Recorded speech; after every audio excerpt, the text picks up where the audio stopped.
की तो सारे जहां पे असर होगी, न होगी तो समझना तेरी कहीं कसर होगी।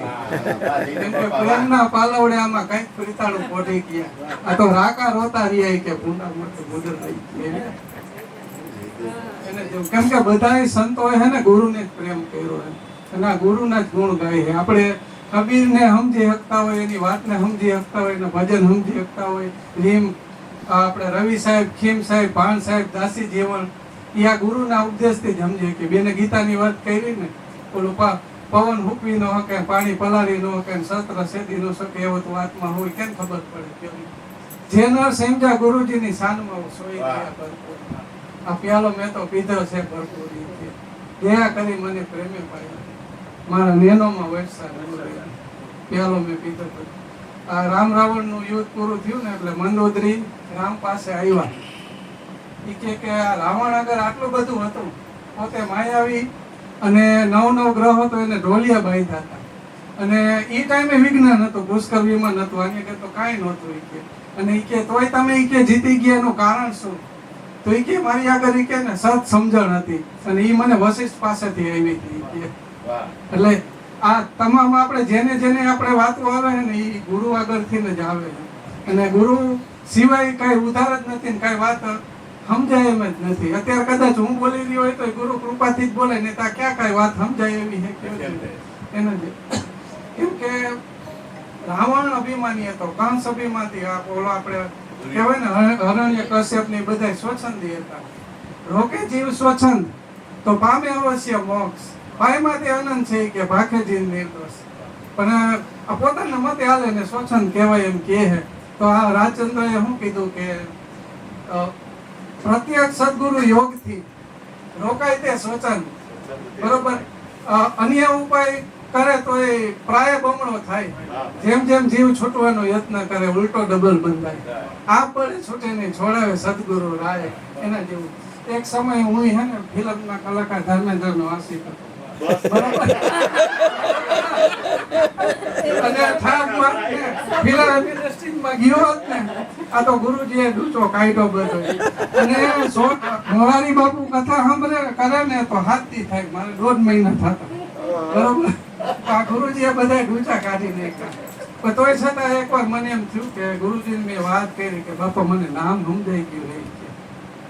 તો એ કે સારું કહેવાય ભાઈ કે ગુરુજીને પછી થોડીક ટેવ ખરા તપાસવાની. તો થોડીક વાર થઈ ને તો પેલી આંખ વાળી બકરી નીકળી. કે જો તો ભાઈ કેવો હાથી એનો જાય છે.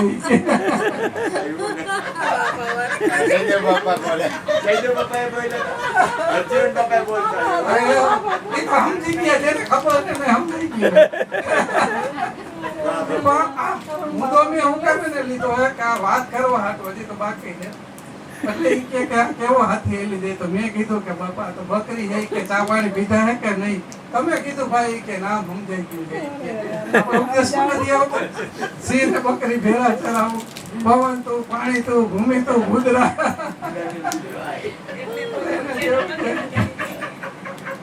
આ તો જૂનું રહ્યું ને એટલે. પણ કહેવાનું વાત એ છે કે બાપા ઘણી વાર કહેતા હોય ને કે આને હે ને હરી કરી અને પ્રેમ પ્રગટાયો એમ કે હું કૂતરા ઘાસ ખાયો હોય કે સત્સંગ કરવો હોય કે એક છે એટલે એક જ છે. કે કબીર થઈને કબીર ની વાત કરો ને, રામ થઈને રામ ની વાત કરો ને, એના જેવી છે એમ. અને ઓને તો કઈ નહેરું નહીં. રાવણે 9 ગ્રહ હતો, ભાઈ ની હિસાબે બાંધ્યા હતા. રામ ને તો એ જી કયો, શુક્ર કયો, મંગળ કયો, રવિ કયો, બધું એક ને એક જ હતું. આપણને ઉપદેશમાં નથી કહેતા તો બુધ છો, શુક્ર હો, બધું જળથી માંડી ચેતન બધું ઓળખાવે છે એટલે આ ગુરુ મહારાજ નો મહિમા છે. પૂજા ભલે આપણે પૂજામાં માની નથી માનતા એવું નહીં. મારી ઘરે હગાવાળાના કાકા માસા બધાને પગલા થાય છે, પણ જે પગલાથી મારો ઉદ્ધાર થયો ને એ પગલા સાચા.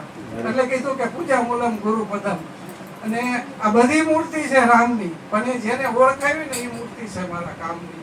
એટલે કીધું કે ધ્યાન મૂલમ ગુરુ મૂર્તિ.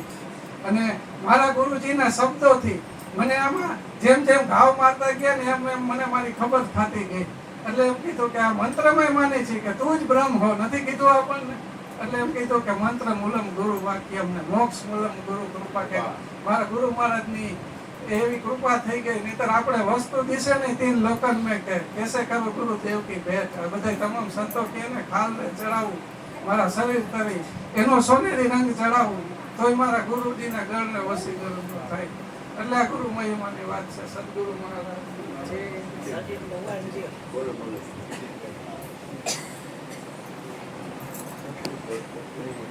સદગુરુ મહારાજની જય. સહજ આત્મ સ્વરૂપ પરમ ગુરુ સર્વ આત્મતત્વના ગુણ આત્મતત્વમાં રહેલા છે, પાર્થિવ ગુણ પાર્થિવમાં રહેલા. આપણે એમ કહીએ કે ભાઈ આ સ્વચ્છત્વ ગુણ એ શું છે? સ્વચ્છત્વ ગુણ આત્મા કે